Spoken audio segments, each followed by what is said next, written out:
Okay, I decided I was going to do my 4,000 mile service at about 3,000 miles because most likely by the time it's 4,000 miles it's going to be probably over 100 degrees in my garage. And right now, no problem. It's not real cold, but warm enough to wear shorts. I took off all the parts to get to it. It took me right about 45 minutes. And typically it's like about 30 to get to the air box. But because there's a few extra parts involved, and of course the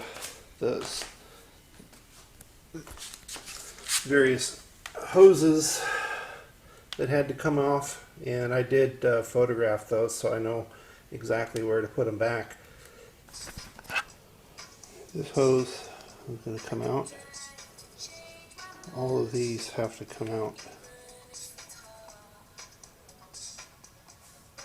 They at first seemed a lot more complicated than they really were. They really came off quite easily. And then the coils, all individual coils, kind of typical. Actually, these look almost exactly like the individual spark plug coils that were on my Toyota when I changed those at 90,000 miles. Of course, my 4Runner's doubling as a coat hanger. Take that back. I got the Iridiums. They're the NGK Iridiums. They're like $3 more than the originals. And the service manual doesn't call for replacement. It just calls for inspect and gap. And a few weeks ago, Science Biker did a video. He did exactly that. He took them out and inspected them, and they were within spec, and they looked totally fine. And I expect that mine will too, but I'm going to replace them with the Iridiums just because if it comes up to a service point and it's too hot to really comfortably work in the garage, I think I can feel comfortable skipping that service point, just because I know that Iridium's typically in a car is 100,000 mile plug, so I figure a motorcycle, I'm going to think that they're probably going to be a 50,000 mile plug. And besides that, they're only $9 a piece, and there's only 3 of them, so it's not really that big of a deal. And so, anyways, Science Biker did it right. I mean, he actually did it properly, but you know, if anybody that knows me knows that anything worth doing is worth overdoing. You know, so I don't think that over maintenance is a bad thing, or you know, replacing parts with better parts is a bad thing. That's just kind of that's just me. So we all have our own ways, and I didn't do a step-by-step video of you know, getting down to all this, taking everything off. The FJ09 is really pretty simple as far as motorcycles go, because the fairing parts, it looks kind of extensive, but really it's pretty minimal compared to some of the other bikes, you know, that have the fully faired bikes. All these parts here really come off very, very easily. Even the airbox is really fairly simple. Only thing I thought was kind of sort of difficult was getting to the spark plugs, and that's only because I've never taken them out before. The gas tank, I just turn it around. I just set it on the back with a towel, and you do have to disconnect these lines here. One's a vent and one's a drain, and they both go to the same place, so it doesn't matter which way they go back. And since I have it apart, I didn't check the service manual, but since I already have it apart, once I put everything back and I'm going to test it, I'm going to go ahead and do a throttle body sync. Since I have the tool for it, I'll just check them. I don't expect it to be out. It wasn't out at the 600 mile service. It was definitely within spec.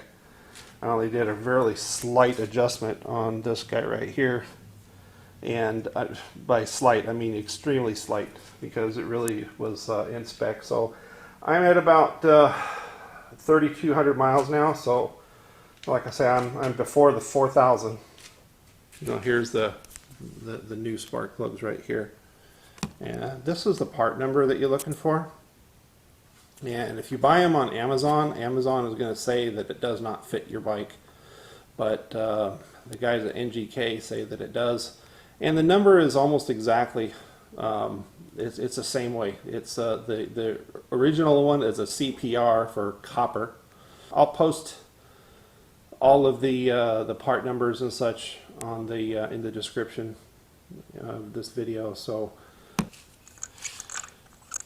right, I'm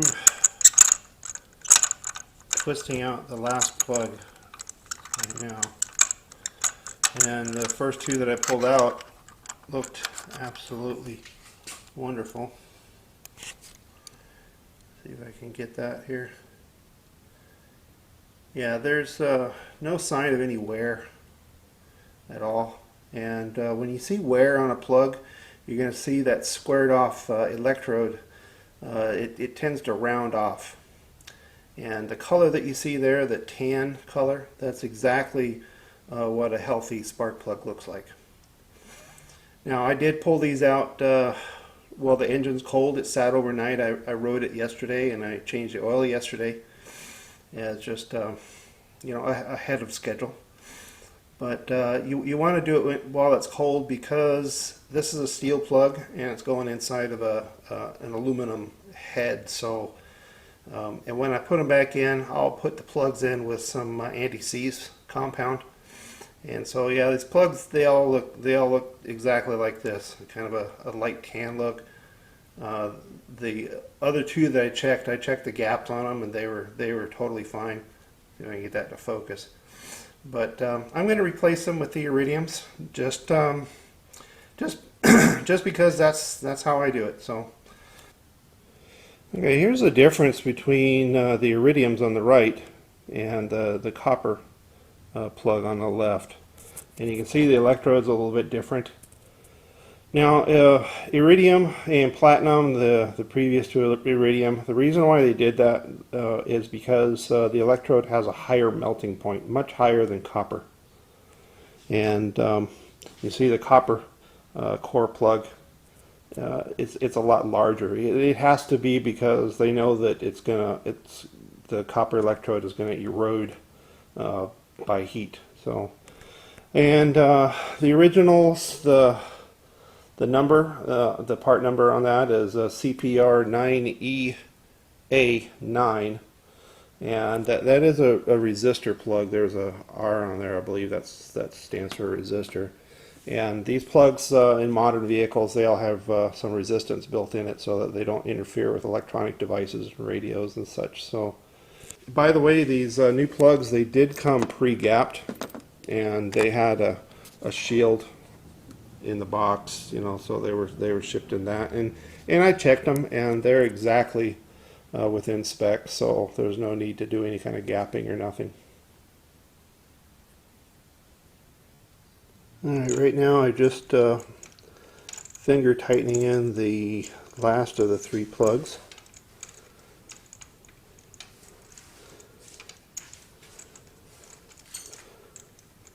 And I saw a thing on one of the forums, I think is fj09.org.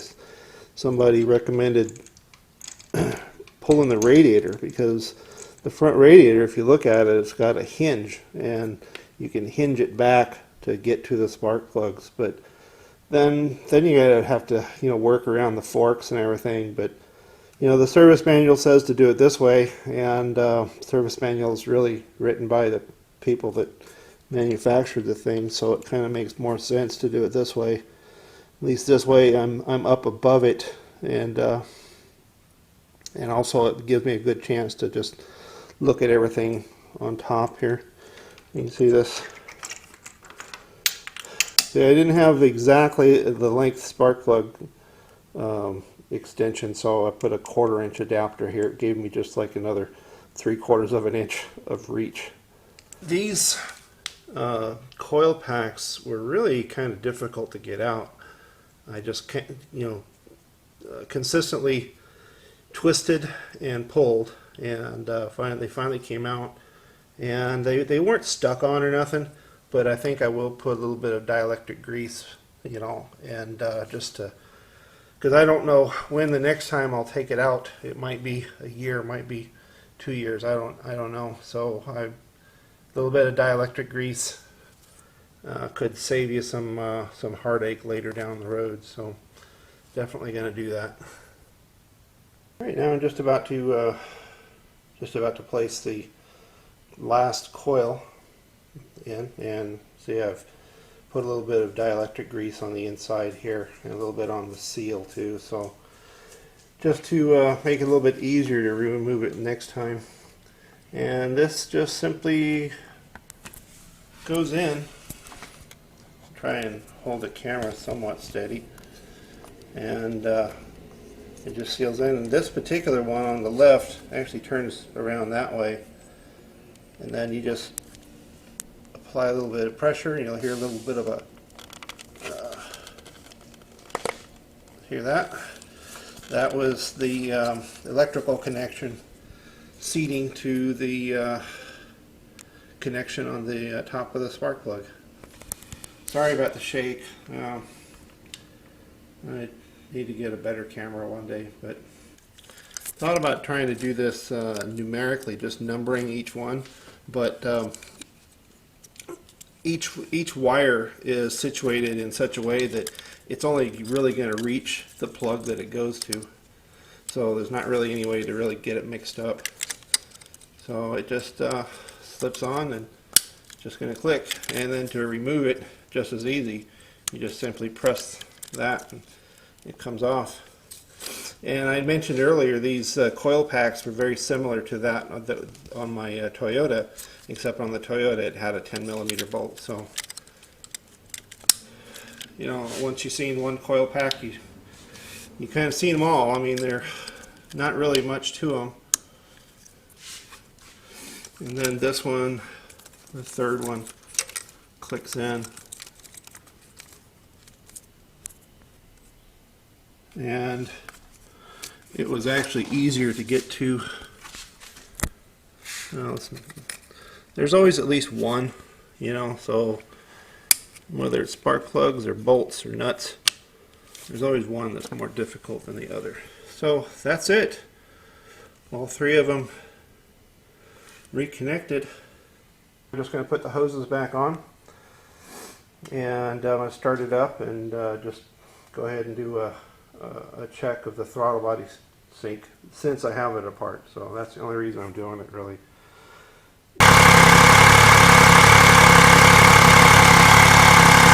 Alright, not sure how well you can hear me over the engine here, but I just started the bike.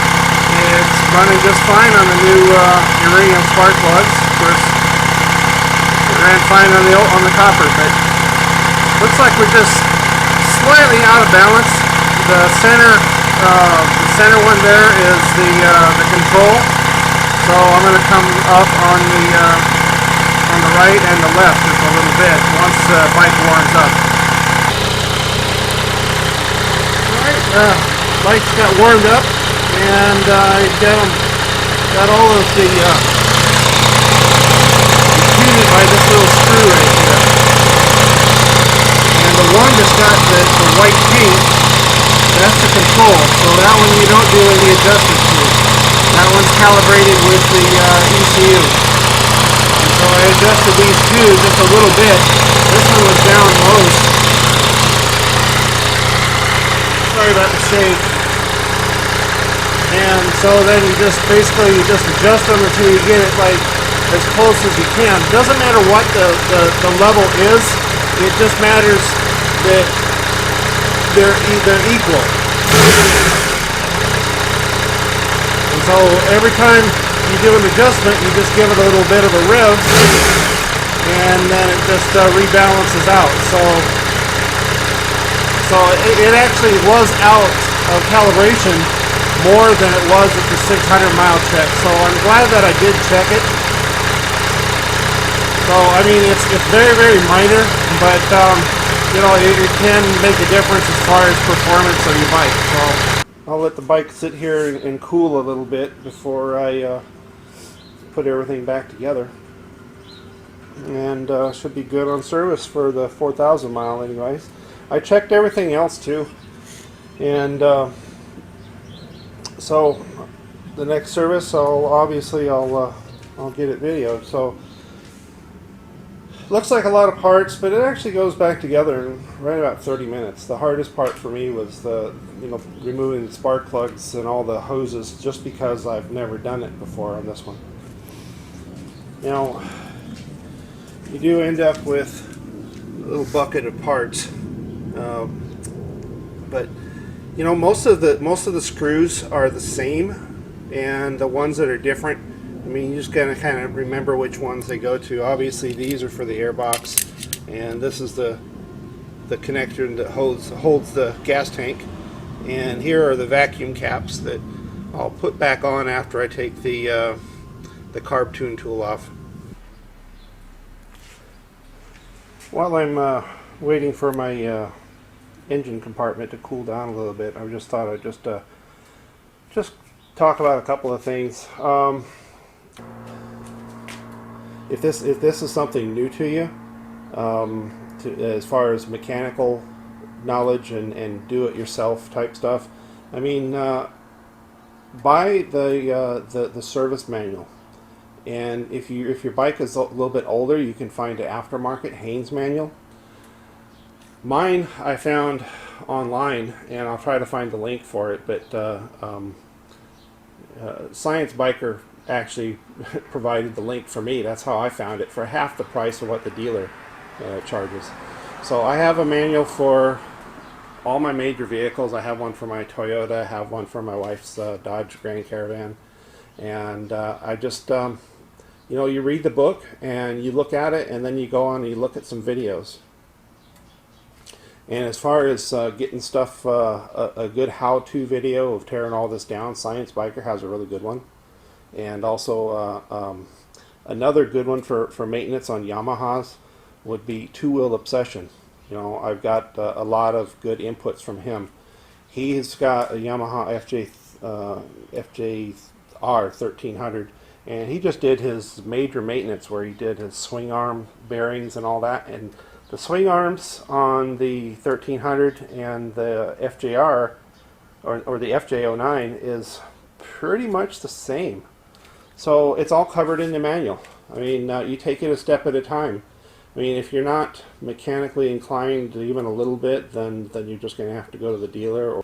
But you do need to have some tools. I've collected many tools over the years, so that's part of them. The other parts I have in cabinets, but for the most part, they're all just basics. And here's pretty much all the tools that I used. And the mallet I only used to prop up the gas tank. I stuck it under the gas tank to remove the hoses. So, anyways, if you think you can do it yourself, if you're, like I say, it just takes only the most basic of skills. Definitely do it. I mean, you save a lot of money. I don't know about your state, but in Arizona, almost every motorcycle shop hourly rate is $98. And so I think just to change the plugs, you're probably looking at like 3 hours of labor, and of what I did. And I could do it myself. About 2 hours, 3 hours tops. And it's a nice, cool February.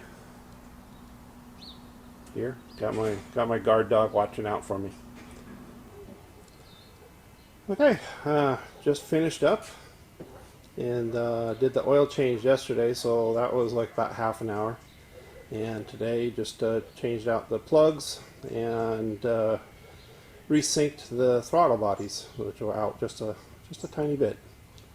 And all together today I got 3.5 hours in from start to finish. But it could have gone faster, but I did take the time to clean all the little dusty nooks and crannies every place. And so, you can expect, half a day, 4 hours is a reasonable amount of time, depending on how fast you are. But it was actually not as hard as I thought. I did start the bike up. I ran it Obviously, I didn't ride it because, you know, not really dressed for it, although gym shorts and flip-flops. I have seen guys riding bikes, riding motorcycles, dressed exactly like that, and you probably know what I'm talking about. All right, just one more shout out. Science Biker, he's got a pretty good couple of videos on the disassembly and reassembly, and a lot more steps that I skipped. And Two Wheel Obsession also does a lot of mechanical type videos. So you know, my advice is don't just watch one guy's video. Shop around, get some information, and make your own decisions. And you can be a lot more informed that way. All right, stay safe out there, guys.